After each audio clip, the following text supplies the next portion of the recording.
Welcome to వర్తియర్స్. మనం చూస్తున్న site వచ్చేసి మిర్దడి మండలంలో ఉంటుందండి. 24 గుంటాస్. ఈ సైట్ మనకు బీటీ రోడ్ నుండి జస్ట్ ఒక 300 మీటర్స్లో ఉంటుంది. 24 గుంటాస్. 1 బోర్ కూడా అవైలబుల్ ఉందండి. Red soil.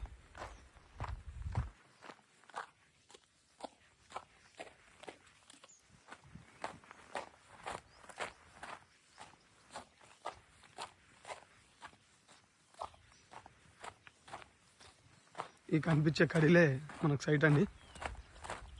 24 గుంటలు. ఈ సైట్ మనకు జేబీఎస్ నుండి జస్ట్ 90 కిలోమీటర్స్. అలాగే షామీర్పేట నుండి వచ్చేసి 70 కిలోమీటర్స్ అండి. గజ్వేల్ నుండి 34 కిలోమీటర్స్ అండి. ఈ కనిపించే కడీలండి. లాస్ట్లో ఒక బోర్ ఉంటుంది.